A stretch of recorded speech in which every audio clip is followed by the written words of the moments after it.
Thank you for coming. Thank you for possibly giving up your place in the queue to see the leader's speech, which will include all sort of observations about housing and planning and place. That's partly why Matt Pennycook can't be with us, because he's been called in by the leader's office to make sure those bits of policy that the leader is going to speak about are as watertight as they might need to be. It might also mean that some of our solutions will be out of date in 2 hours, but that is the nature of these things. So my name's Hugh Lloyd. I'm one of the co-founders of something called Labour Coast and Country.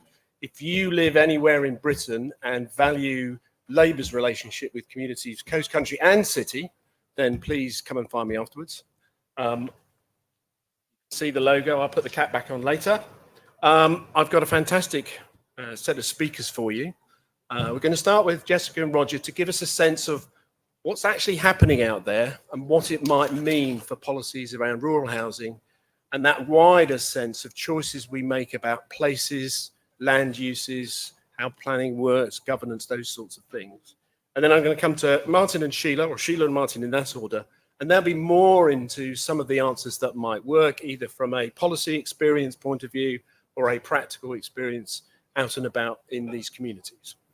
When they've given us their observations and insights, we might have a little bit of debate between them, and then I'll ask some of you for questions, but I'm also perfectly conscious that some of you might want to go and prepare yourself for this afternoon. So if you do need to do that, could you do it quietly and go out that way, not this way, and we'll carry on till 1:30. Is that okay? Yeah, you've all nodded, so I can point you out and name you if you go the wrong way. Thank you very much. Jessica. Thank you so much, Sean. Thank you to Sarah and to Coast and Country. I am a candidate who hopes to represent both a coastal and rural community in Lowestoft. So the issues of affordable housing, energy and infrastructure are absolutely at the heart of many local concerns that I hear day to day in Lowestoft. We have beautiful beaches, we have the Broads, arable farming, as well as being at the forefront of the green energy revolution, with our offshore wind energy, Sizewell next door, and plenty of plans for solar and onshore wind. But the lack of progress on affordable housing under the last 13 years of a Tory government is clear. Over 4,000 applications for social housing are made in East Suffolk, the district where I am. But total lettings have averaged just under 1,000 a year. Meanwhile, 64% of our housing has poor energy efficiency ratings, meaning local residents are paying £57 million more in energy bills. This, of course, particularly affects our rural areas where properties are older. That's why Labour's pledge to insulate 19 million homes is so important, cutting energy bills for our poorest at the same time as getting our emissions down. So too will our plans to make the UK a clean energy superpower. And I hope the East of England will be at the heart of delivering this mission. But too many energy projects are stumbling, whether that's offshore wind, the shameful outcome of a complacent government failing to win any new offshore wind auction bids, whether it's the delays faced in getting National Grid renewal up and running, or the continued legal challenges to Sizewell. And there are tensions too here with local residents. Many are fearful that green infrastructure will ruin their communities rather than revive them. That is down to a total lack of leadership. A Tory Prime Minister who has abandoned the cross-party consensus, and Tory MPs who prefer to duck the hard decisions and tell their constituents a lie rather than lead them through the difficult decisions that need to be taken. I've seen the sea level projections for East Anglia in 2050 if we don't prevent global warming. Kessingland in my constituency is the second most at-risk area for coastal erosion in the whole of England. Put starkly, much of our beautiful county will be returned to the sea. The habitats, the bird sanctuaries, the sites of scientific interest won't exist as they do now. That's why I so passionately believe in Labour's plans to tear down the barriers in the way of clean, green energy, whether that's addressing the planning system, the skills shortages, or the grid. It is frankly ridiculous that it takes 13 years to build an offshore wind farm. The current system is characterized by a lack of strategic planning, communities being done to rather than with and for. And nowhere is this more obvious in house building. Of course, we hugely need new homes, but we need to be building new communities. The massive estates I visit lack local amenities, like shops within walking distance. They are warrens of soulless housing which are too often designed around the car with pavements that end abruptly and lead to nowhere. Local residents are rightly worried that there simply hasn't been the right planning for pressures on local schools, GPs, and the road network.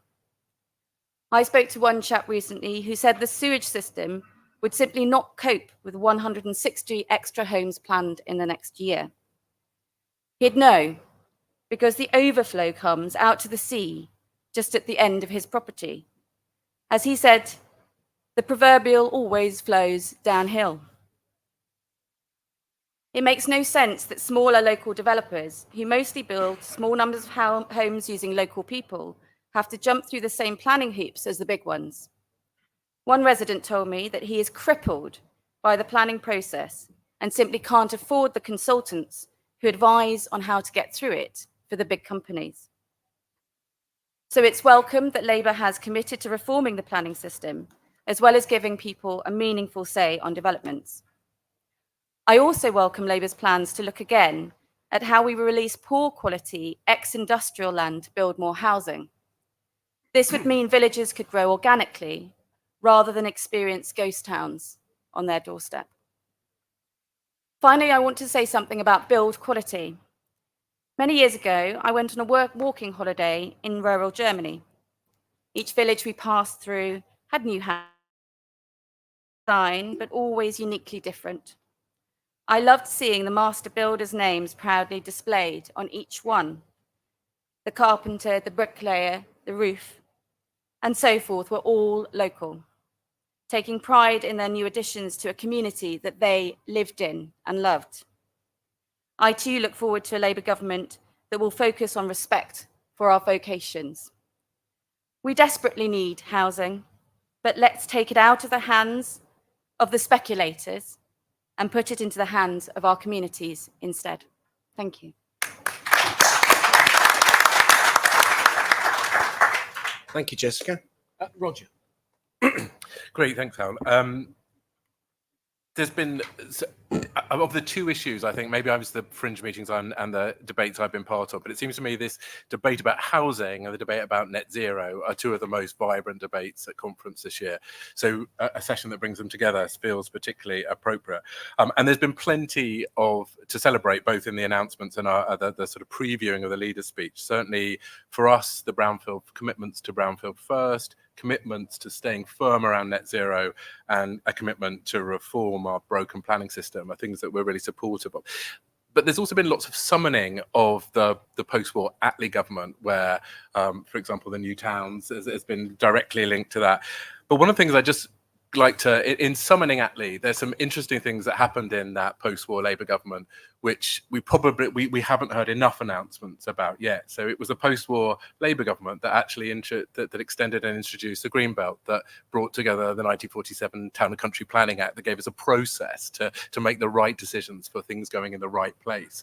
And it was the post-war Labour government that introduced our national parks and AONB. So I think, as well as this commitment, and I recognise we're in a dire housing crisis, we've got to kind of balance that with some element of commitment to our natural world and protecting our countryside, which is part of Labour's heritage. I wanted to mention 5 things that feel particularly urgent from a CPRE point of view to get our kind of teeth into in a new government. Particularly related to the housing crisis. The first is to deliver for climate and nature. And I think, you know, there's a madness to me, and I think I've been in a couple of meetings where people have mentioned this, that we have the technology to build net zero, zero bill homes. We have and yet we are still building homes with no solar panels on their roof. We are still building homes that don't have the capacity in their roof to take solar panels. We're creating a problem for the future. Still, we still have a planning system that is counting the number of houses we build and not counting our commitments to net zero and how we're using the housing system to get to net zero. And we're still not making enough. There's still not enough energy about making sure that, as Jessica pointed out, that quality is high and that we create places where nature can thrive and we can solve the climate crisis within those developments. The second one is the diversification. Just picking up your point, Jessica, about the German market. Our current housing market is dominated by a small group of large players whose profit model is around creating large developments on big allocations that deliver houses that don't address the affordable housing crisis, that are unsustainable, that are create car-dependent communities, and that have created a litany of broken promises around affordable housing. If we look at any other part of the world, but especially our neighbors in continental Europe, we see most of continental Europe has 50% of their new housing stock coming from self-build. We've got to get more diversification into the market and have policy drivers that allow the supply of new homes to be put much more into a more diverse market that, as Jessica says, puts those decisions back into the hands of people. Just back on the third thing for me is affordable housing. And it seems to me that the definition at the moment is preventing any kind of growth in that market. We've got a definition of affordable housing that is linked far too much to the price of houses and not to the average ability for people to pay. So having 80% in a London suburb is never going to mean that those houses are truly affordable. So we've got to redefine affordable, and we've significantly got to increase social rents, which have consistently been part of that broken promises deal that, master plan, amazing solution, 30%, 40% affordable housing, 10% social rent. Those promises are gradually eroded during the course of the development as it's delivered out.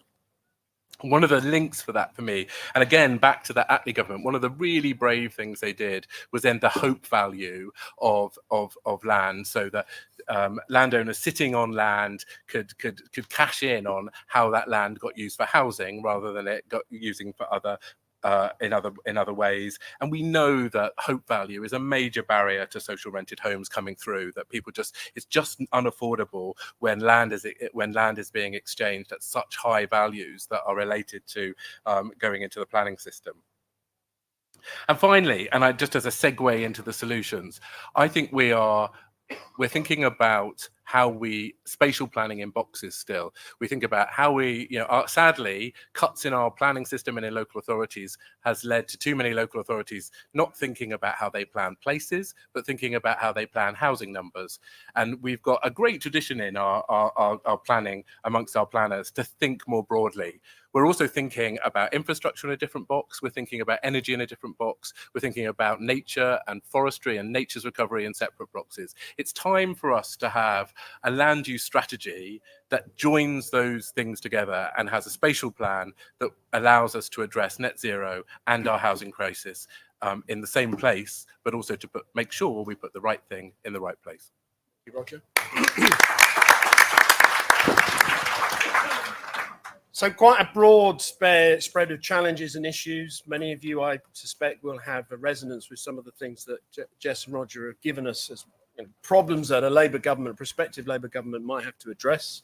Some of the solutions do emerge from our comrades and colleagues in the field and in the policy environment. So Sheila, we're going to start with you. Okay. Thank you. Firstly, I want to say Labour Housing Group's very pleased to be here talking about rural affordable housing. And in fact, our very lively policy day in September was devoted to this topic. I'm not our rural housing expert, but Jo Lavis, who's worked with Martin to produce the leaflet that you've got in front to prepare for today.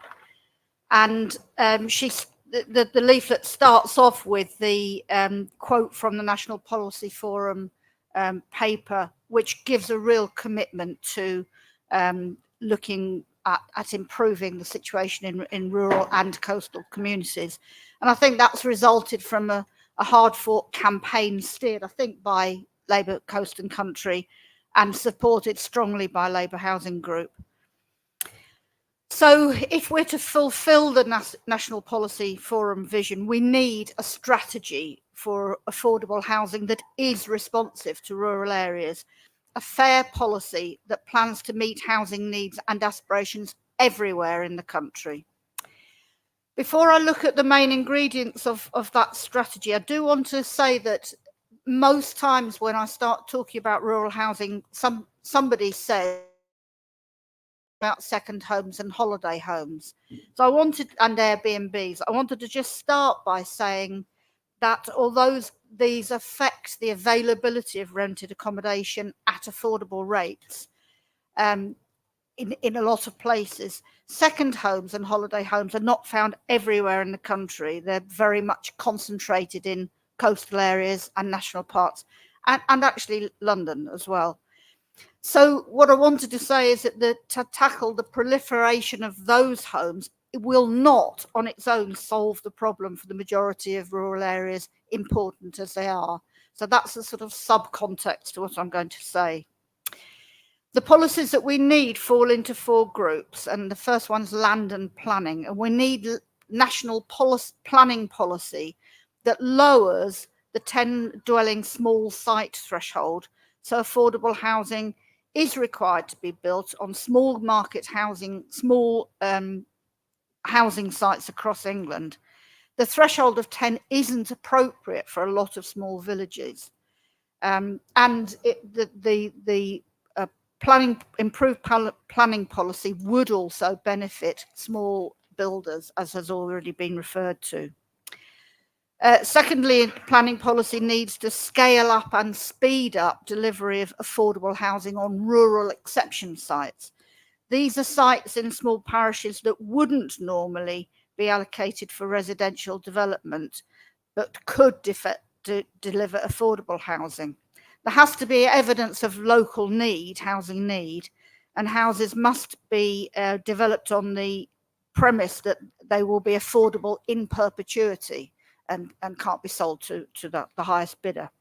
But delivery of those rural exception sites and housing on those sites has halved over the last 5 years.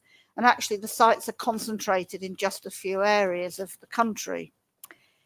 I do want to say, though, that some of the announcements made today and earlier this week are going to make really quite a big difference. I've just been at a meeting where Matthew Pennycook spoke about 3 important things. One was just raising the status of planning, so making sure that it's a job that people want to go into, but also putting some funding into planning teams in local authorities. And he said that the affordable housing programme will look very different in a few years' time, and that the 1.9 billion underspend of the money that Gove handed back to the Treasury this year will go to councils if that money is still there when get into power. So very encouraging. The final thing about planning is that landowners are often very reluctant to release small sites at a price that makes it possible to build affordable homes. So they need some financial incentives. Second heading is about funding and finance. Homes England needs to commit at least 10% of its whole investment programme for delivery in villages. I understand there's an internal agreement in Homes England, but that's not a formal one. Partly because the costs of building new homes and retrofitting is higher in small rural schemes, and if they're being done to net zero levels, that's more expensive as well. The third heading is engaging the community. We have rural housing enablers around the country, but not everywhere. And the government has just announced an increase in the pot, but it's for 18 months only. and they aim to get rural housing enablers in every county, but there's no long-term commitment. Those rural housing enablers are absolutely vital to make the use of rural exception sites possible. It's very complicated. There are lots and lots of hoops to go through. Housing needs surveys have to be carried out. So they're fundamental, those people. And secondly, in engaging the community, support for community land trusts and other land community-led schemes, which means local people coming together to solve their own housing problems with support from the housing sector. And councils often support that movement with funding. The final heading is about changes in governance, taking back control, which Labour is promoting, must devolve powers and responsibilities to ensure rural needs are met and not just those in towns and cities. And I just need to mention at the end the right to buy, which is a really big issue that also underpins all of those commitments. We need to make sure that rural affordable housing is there for future generations. And that means stopping the hemorrhaging of the current supply of rural affordable homes and giving landowners, as well as the communities and the developers, the confidence to offer those sites. Again, the Labour Party has made some really strong announcements on right to buy, which isn't ending it, but reshaping it, reforming it, and reducing its use. And we, from LHG and the other organisations, are pushing very strongly for there to be exceptions made for rural areas, and we will continue to put that pressure on. So these actions will deliver the ambition of a safe, secure and affordable home for people living in villages, giving them the same opportunities as those in towns and cities across the country. Thank you, Sheila. Before I call Martin to give us, in a sense, some experience from, I was going to say the field, but it's not quite that, is it? Because you might be building on brownfield, greenfield. Could somebody from the CERA team go to the back of the tent and find out who's watching what on their phone behind us? Because it's starting to get a bit distracting. Thank you. Now we'll hear Lisa deal with them. Martin, over to you. Thank you very much. I'm very pleased to be here. The issue coming sort of forth on a panelist thinking of something original to say, but I'll give it a go anyway. I always look at this through my own personal lens as well, growing up in a small village in rural Northamptonshire. And one of the observations I have now when I go back and visit my family in that village, and you drive into the village, you notice that the pub is closed, the post office has gone, the school is closed, the bus service is perhaps once a week. The farmers that were there are no longer farming. And for me, one of the fundamentals that has driven that is the lack of affordable housing in that community, lack of any housing at all in that community.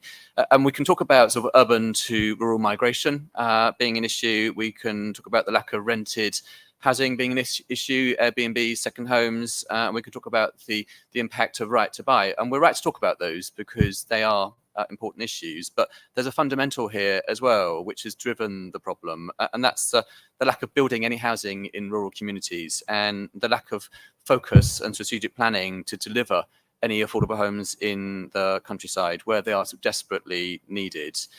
And that's hit low income and vulnerable households the hardest. And they exist in rural communities, and I think there's a misconception that they don't, but they do. Deprivation is there. It's just hidden and difficult to see. And actually those vulnerable households, their issues are compounded by the rurality of their circumstances as well. And what do I mean by that? I mean the high cost of transport, the lack of access to services, the high cost they're paying to buy their daily goods as well, compounding their problems. And I think rural communities have been undervalued and unsupported, not just for 13 years, but for decades. There's been lack of investment in rural communities. And perhaps now this is a time to do something about it. So they don't just become the havens for those that can afford to live there, to put up a drawbridge and actually not let those who need to live there, who want to live there as well. And by building more homes, especially affordable homes, there's an opportunity to change this, and not just to change the demographic of the countryside, but to support the countryside in a renaissance where actually we see the people that living there that need to live there for food security, for energy production, for public health and well-being as well. All of that can happen by building the right homes in the right place. So part of my brief was to talk about what's it like on the ground for a housing association like English Rural. Just for context, we're a smallish housing association. We've got about 1,600 houses, and we're operating principally across the south of England, but only in small villages and only in partnership with the communities that live in those villages. And I can tell you, it's tough. It's difficult building houses in villages, particularly affordable houses. And you've heard already about local authority capacity, their planning capacity being sort of stripped out. I can tell you we have planning applications that sit there for 12 months or more because they're not seen as a priority and they haven't got the capacity and the resource. And I'm not having a go at planners by saying that. They're just simply not there. They're not supported. They're depleted and demoralized. And their efforts are focused on those bigger strategic sites as well. We tackle it in every village, NIMBYism. We've got a well-heeled, well-resourced, articulate opposition who don't want to see the houses built that we want to build in those communities that we know the individuals living in that community sort of need. And they hide perhaps behind a thin veil of conservationism. But we know what the real motivation is. They simply don't want those affordable houses built because there is stigma associated with what those houses will look like and who will live in those houses as well. But one of our biggest challenges perhaps is actually the cost of getting these houses built and the way that as a housing association sector, our capacity has been hollowed out as well, which is hampering us from actually doing what we want to do and getting those houses built. So the cost of build has gone up along with everything else over the last few years, but particularly sort of, labor and materials. When we're looking at building these houses now, the cost has increased significantly, impacting the viability of actually getting those houses built. And I hate to use that word viability because we know we need to build the houses. But for us as a housing association, we need to build them in a viable way. And that's partly because our funding model has changed. And there's been a lot of conversations at the fringe events I've been at around affordable rents. There's a conversation of what is an affordable rent, but I can tell you from a business point of view, as a housing association, we've been pushed down that route to charging higher rents and taking on much higher debt. Now that worked when debt was cheap, but we're seeing that debt isn't cheap anymore. And that is affecting our ability to leverage finance, to spend money on getting these houses built. And we're having to make some really difficult decisions about that as well, because we're having to invest in the houses that we've got, but we know we need to build more, and we simply haven't got the finances to do that. And we've been very good as a sector, actually, in dealing with some of that sort of hollowing out of our finances that successive governments have put on us. So, for example, the rent decrease we saw for 4 years, the compounded impact of that, stripping at least 13% out of what we're able to spend. But you look at that over the longer term, that's an awful lot of money in terms of what we can invest in new houses. And it's right to get the balance right of what is affordable. But the reality is if the money isn't there, we simply can't spend it as well. And we push down that debt model where we are burdened with these debts now that are going to sort of impact us for decades to come. But also there's a skills gap as well. And I hear conversations around sort of scaling up, and I think that's the right conversation to have. We need to build more houses. It's important, but we need the skills, we need the people to do that as well. And at the moment, those skills simply aren't there. So actually another part of the jigsaw is getting those skills in place, getting the training there. So actually those small and medium-sized businesses that we're working with can get the labor, can get the skilled labor to get things built in the right way as well. I also want to sort of reference as well about what we've seen on the ground in terms of homelessness. And homelessness isn't always perceived as a rural issue. We commissioned some research in March, and it is a real issue, I can tell you, because actually we've seen a 24% increase in homelessness. It's just very hidden. And again, this has been driven by the lack of investment in affordable housing as well. And there's a connection there, because homelessness is principally seen as an urban problem, because that's where it presents itself, that's where it's visible. It's there in the rural area, but it's just hidden, it's not visible.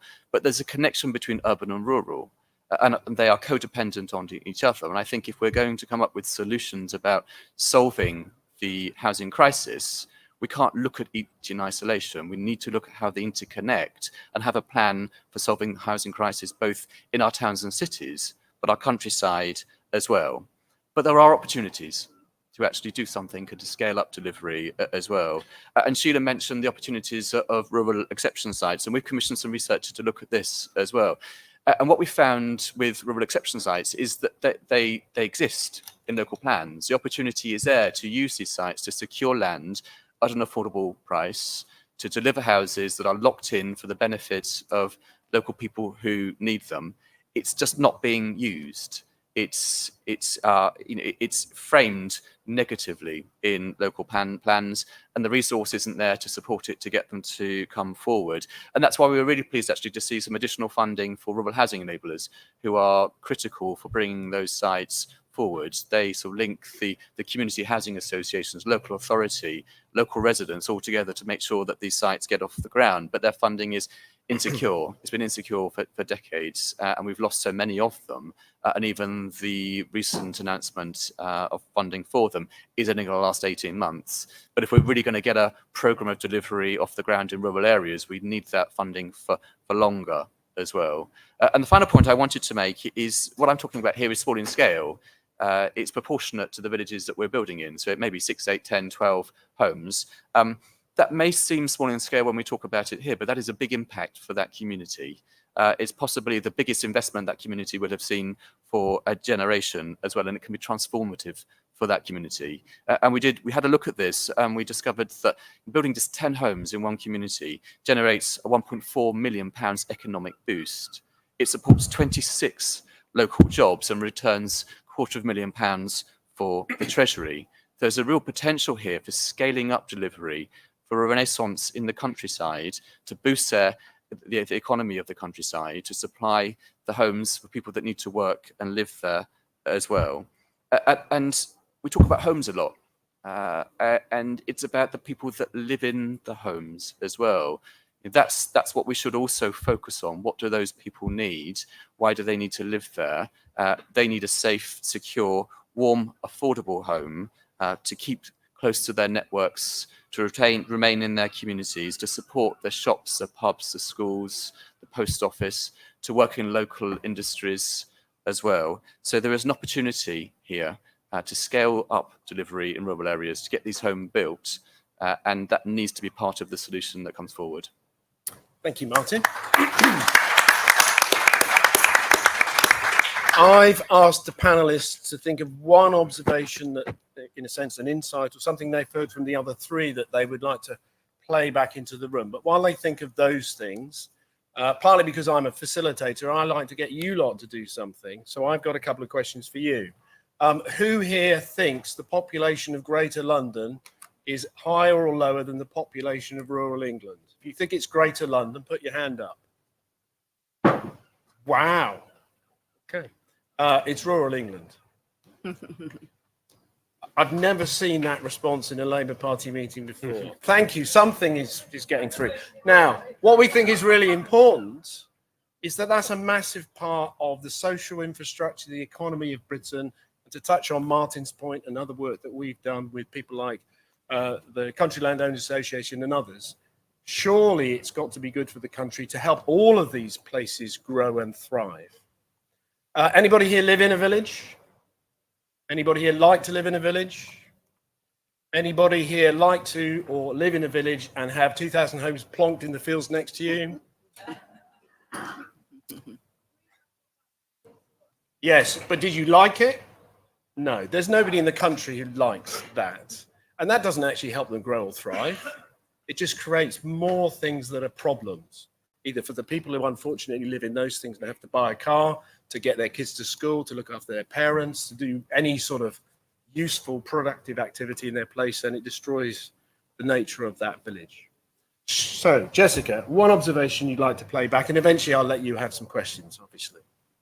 I think as a former councillor who worked quite a lot with planning officers, I think the reflection on the need to make it much better recognised role, the investment is really interesting and one I hadn't reflected on, because of course you can't get the high quality advice you need from a local authority if your planning officers are so overrun, or who frankly just don't understand the local communities who they're working for.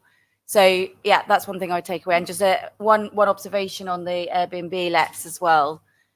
This is an issue locally for me, but people do recognise that it also brings quite a lot of money into what is quite a deprived community in Lowestoft. So it's about getting that balance right. And I think Labour's plans to licence those holiday lets is probably the right answer, rather than a full crackdown.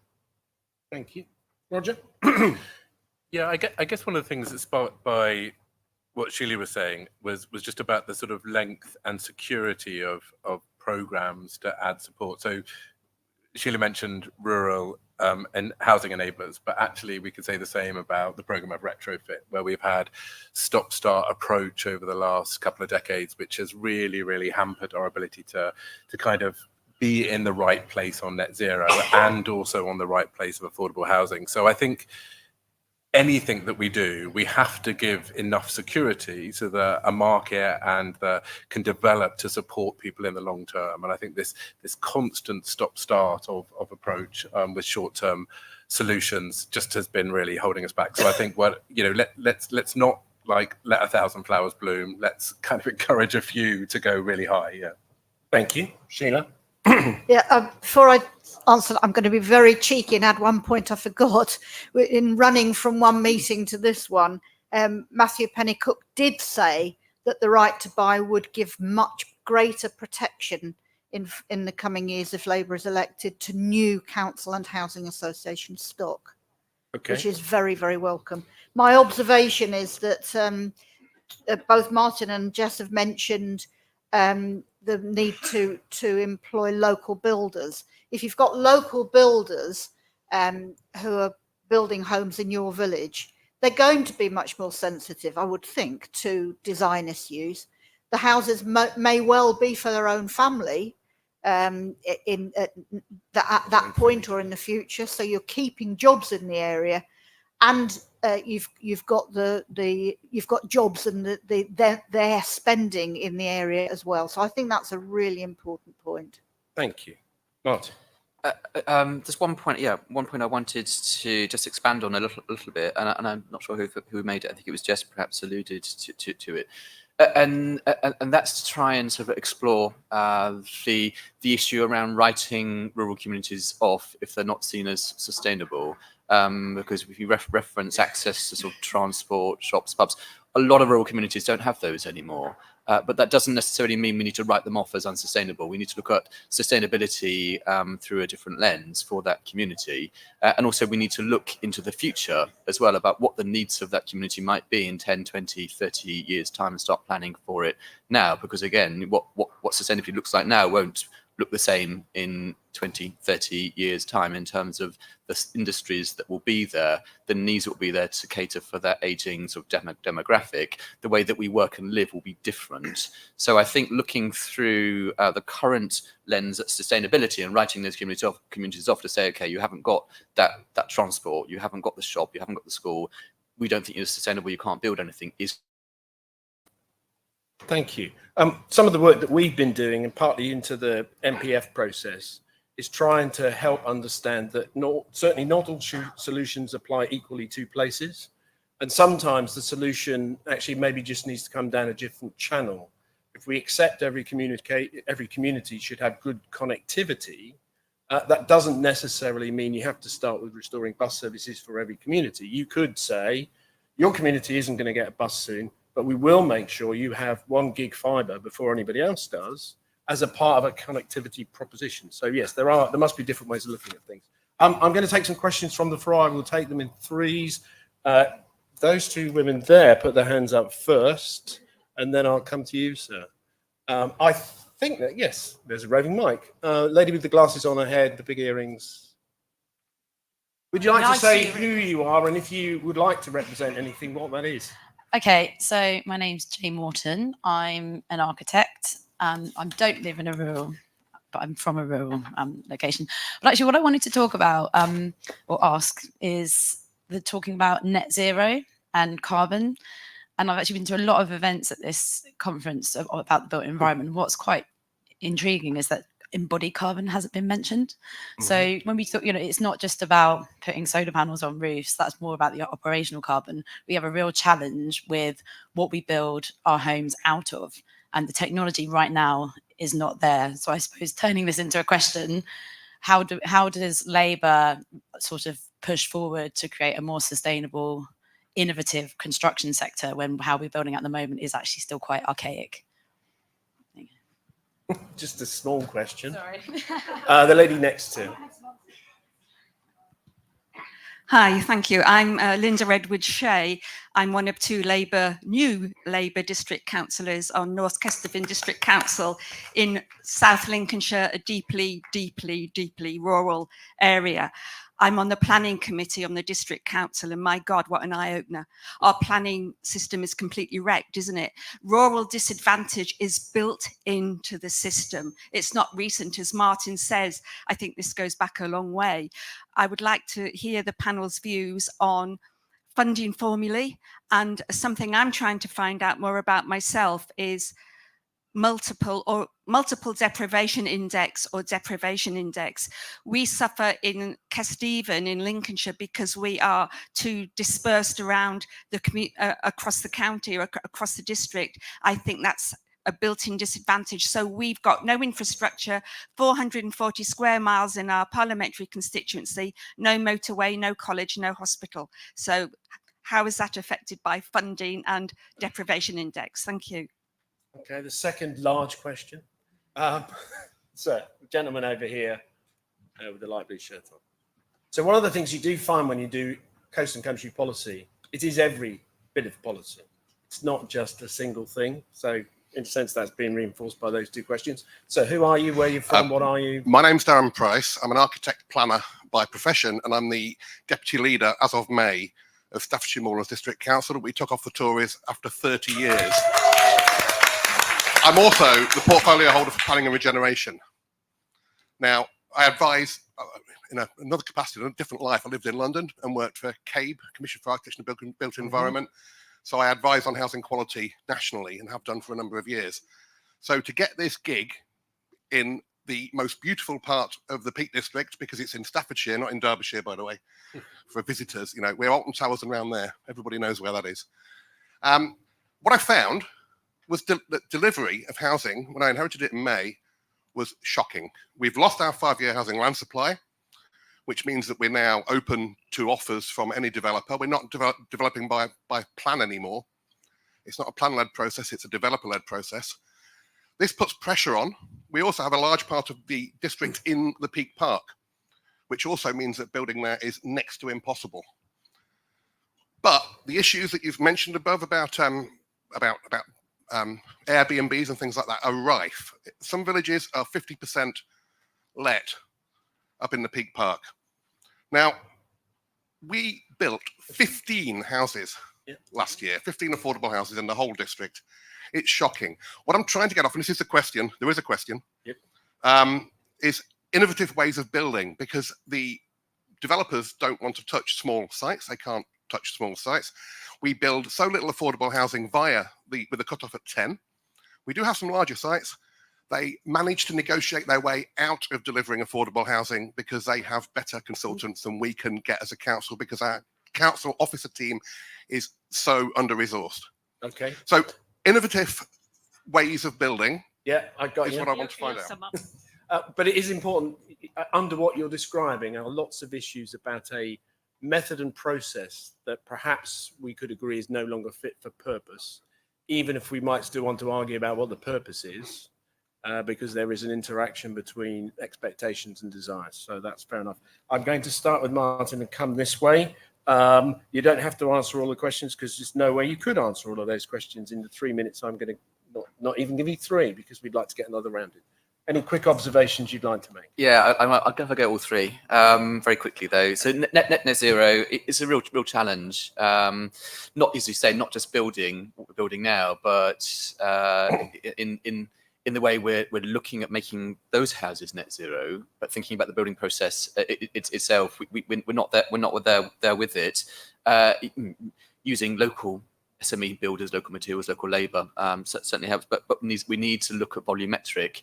But we need a big investment in that to make sure that happens, and it happens quickly, and happens at a scale where actually it still works in a small site as well as a big site as well.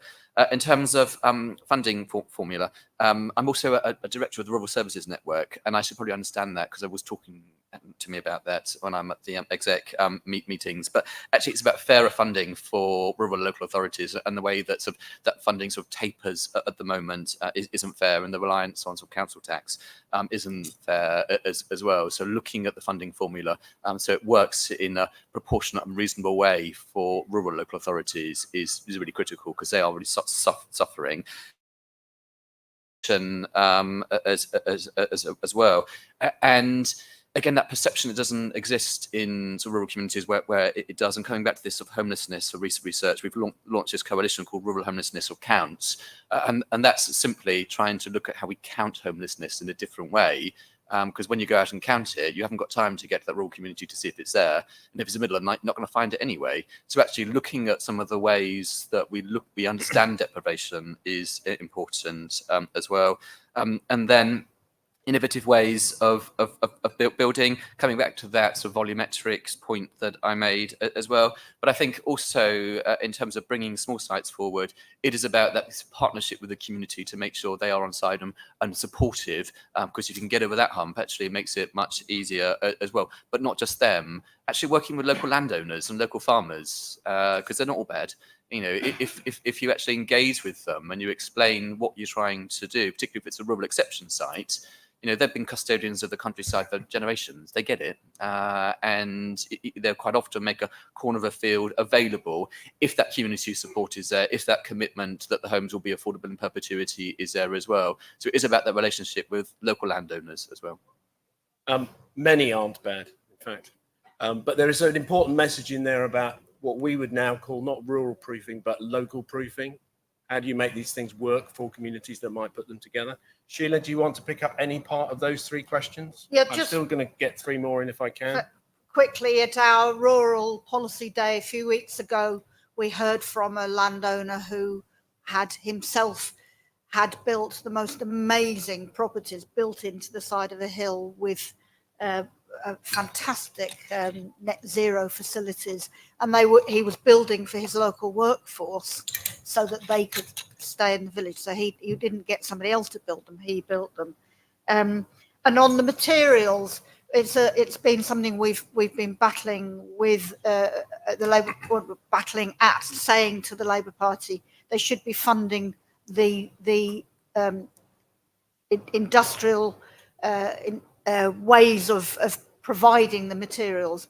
I understand that if you're building in this country, quite a lot of materials have to come from elsewhere in Europe. Why aren't we building those? Okay. Thank you. Roger or Jess, if you were ready. I was just going to say, the architect who asked the question, I mean, I would say I'd be really interested to hear what you think. I mean, you presumably know about a number of ways of doing this that could be effective. Clearly, you know, there are ways in which governments can encourage competition by putting funding, you know, there for people to come forward with the best solutions, and then you can actually get that out at scale. I don't know whether the government has done that. Commission, obviously, that might look at it. I was very impressed, though, with the Norwich development in Goldsmith Street, which obviously worked to the Passive House standard. And, you know, I think we should be looking at ways that we can actually use councils to create some of that innovation too. The other thing I just wanted to comment on was the multiple deprivation index. I guess one thing that's come out of Levelling Up is that we do have a bit more of that data. The problem is that the government has used it so politically to give bungs to those areas where they want to win the next election. It's not been that successful, has it? But fundamentally, we know that a Labour government would look at something like Levelling Up, and they would make sure that funding goes to those communities where we can reduce inequalities and disadvantage. So for me, it's about making sure that we get the latest data and use it to actually work on poverty reduction in our local areas, rather than what the government has done in terms of its political bungs.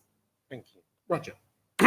Yeah, on embodied carbon, completely agree. I think at the moment I think there are some developers who are beginning to look at lifetime carbon in developments, but I think it's back to your point, Jessica, about kind of setting the right design standards, and it's not about just how things look; it's about how they're constructed. And I think that is a role for the government to take seriously and to kind of set a clear idea of what expected.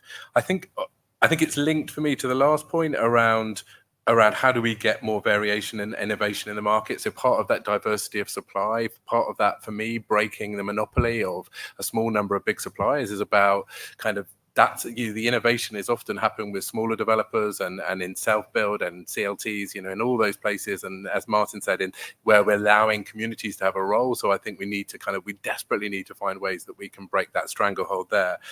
And I think completely agree on the funding formula. I think we need to accept that that rural communities have radically different needs about infrastructure, and that's currently not reflected in the funding formula. That if you want a vibrant rural bus service, we've done a lot of work around every hour on the hour. If you want decent kind of shops within villages, you need a funding formula that reflects that, and it's currently way off. Okay, thank you. Gentleman in the red, almost matching the seat colour. Yes, that's you, sir. This gentleman at the front, and then our friend, colleague Ruth over in the corner. Yeah, the speakers have talked about the problems with local authority planning teams being reduced to the bare bones and further. In the past, and during the Blair government years, there's a lot of emphasis on placemaking, and this idea of community leadership, placemaking, and vision were very important. And if you go to the continent and you go to local authorities there, for various reasons, they have that role. And I just wonder to what extent the panel think it'll be possible to build back some of that if Labour is successful and gets into government. Thank you. Gentleman, 3 rows in front of you.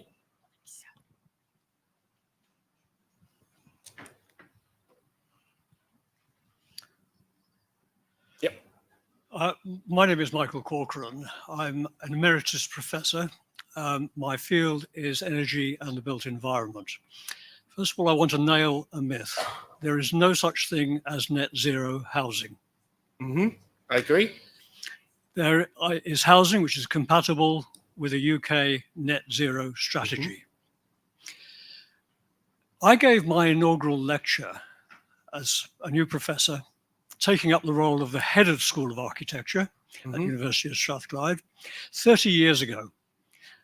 My topic was the need to return to cities. The carbon footprint. I'm going to get you to a question though. The carbon footprints of housing in the rural areas are inevitably larger and will always be larger than the carbon footprint of urban housing. The question has to be, if it is a challenge to make housing affordable in rural areas, can society afford to have people living there? And then Ruth over in the corner. Thank you. Ruth George from High Peak in Derbyshire, arguably the most beautiful part of the Peak District, but who share a planning team with Staffordshire Moorlands. It's good that you're arguing out the beauty of the Peak District and not Wales or anything else. Absolutely. What I did want to ask was, rural communities are also older communities, and we, more than anywhere in the country, desperately need accessible homes. what is the possibility for getting those accessible homes as well as the affordable homes and the sustainable homes that we need? Because unless they're accessible, older people can't live and grow old healthily and happily and more cheaply to the state in their own home. Thank you. Can we afford for people to be rural livers? Yes. I'm going to go the other way. I know this is a bit unfair, Roger, but where would you like to start with those things? I'm conscious we've got less than 10 minutes. Yeah. So pick your. I'll do argument. the easier one first. I don't think I've met a planner who doesn't believe in placemaking. So I think the answer is to revive the grand and noble tradition of town planners and invest in them, and to make sure there's more of them, because we're going to need more of them in order to deliver these two twin goals. The return to cities. I think there is a really valuable carbon argument about increasing densification in cities.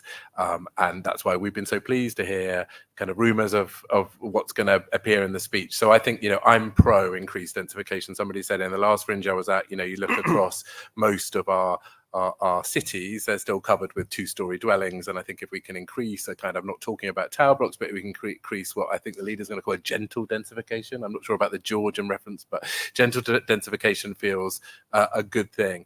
I think we're still going to need, if we're going to change our agricultural systems, and we want to see to be more regenerative, and we want to see more vibrant rural communities, there is always going to need for people to live and work in the countryside. And I think we need houses, businesses, and a full range of people with affordable housing to live in those communities. So I think, I'm pro densification of cities, but I think we also need to solve the problems in our rural areas. Yes. Thank you. I just wanted to sort of come to that provocative point too. There is very good evidence that children who have access to green and blue, which is plentiful in Lowestoft, actually have much better health outcomes. They're happier, their well-being and their mental health is better, and so is their physical health. So I think it's quite important to remember that there are aspects of this that may cost the state that you may not think about if you were to take that particular line, that maybe costs elsewhere. But actually, the access to the countryside is incredibly important for children. In terms of accessible homes, the point that Ruth made, I think this is absolutely important. We have very much older constituency, and that all comes back to things like bus and post office and banks and so forth. These things need to be built, with the most vulnerable in society in mind, and that Gandhi quote is the mark of our society is how we treat our most vulnerable. Sometimes just because 98% of people use an app doesn't mean that you can forget the 2% who don't and can't. So for me, it's about how do you make sure that is built in terms of from an equalities perspective right across the piece. Thank you.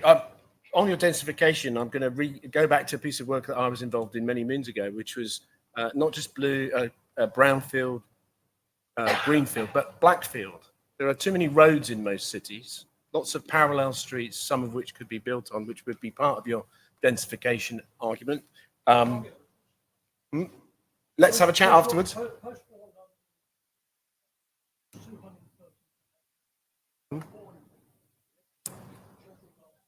Okay. Yes. Well, yes. When I heard the news of building on the Greenbelt, it was, is it going to be the Greenbelt or is it going to be Green Park? Sheila, you have penultimate word. Okay. I think on the question of whether we have can afford rural homes, we just have to. That's a fact, even if it is more costly. On the positive side, I think we're going to have a redefinition of the affordability of the affordability definition that is used in the housing sector.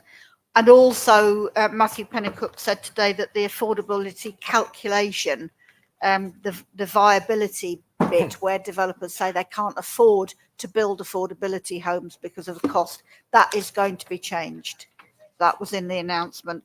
And finally, that there will be more of the affordable housing programme money being decided on by by combined authorities. It's going to be devolved. Now, in my area in the northeast, that includes huge swathes of rural North Northumberland, rural West Northumberland, rural County Durham, and even my borough of North Tyneside has a lot of rural areas in it. So I think that will help if it's being devolved to people who know their area. Okay, Martin, an ultimate word. Thank you. In terms of LA sort of planning and then sort of community sort of placemaking, I think it's got a really important role to play. Neighbourhood plans, for example, in rural communities have been helpful, but a mixed blessing. So I think we need to be sort of careful about how we approach it, because actually that placemaking can be a reason not to do something as well as a reason to do something. So it needs to be framed in the right way, and perhaps a carrot and stick approach. In terms of everybody in the countryside moving to urban areas, I'm from a farming family. I think my parents would take issue with that particularly. They certainly wouldn't want to live in a city, and I think, you know, being grounded in reality, it's about people, and people are difficult to control because they have their own views on where they want to live their life. So those people want to live in the countryside, and who am I? Who is anybody to tell them actually they need to live in a city? I just don't think that would work. That's not to say actually, you know, solving the problem isn't hand in glove with urban areas and densification of cities as well. And then in terms of rural communities and the older demographic, and how do we solve the issues of the needs emerging from that older demographic. Just a quick example of a development that we built in a place called Wycombe Bishops in Essex. So we worked with the local community, did a needs survey, not just affordable housing, but housing for older people as well. So we built some bungalows for those older people who were downsizing. They helped to cross-subsidise the affordable housing. So actually we solved the bigger housing need in that community, including those of the older people. Thank you. I'm going to give the last word for our session to Roger in a second, because without the support of the CPRE, we wouldn't be gathering here to try and get our heads around some of these challenges. We wouldn't make some connections we didn't know we could have made, because you will all make some connections before you leave this room. So A, thank you for coming. B, I would encourage you to try and push on what you've heard and what you think is valuable from these speakers and some of the questions and the answers to those things. So Roger, you've got perhaps a minute to, I'm not even going to suggest you tell us what the leader speech is going to include, but you may maybe have some ideas of things that it would be good for it to get to the bottom of. Now, the only thing, and we haven't talked too much about this, but I think we might hear about this at 2 o'clock, is that if we want a planning system for people, for nature and the planet, actually where stuff goes is really, really important. So I kind of return to that issue I raised around spatial plans, embracing those strategic spatial plans that I think are going to be so critical.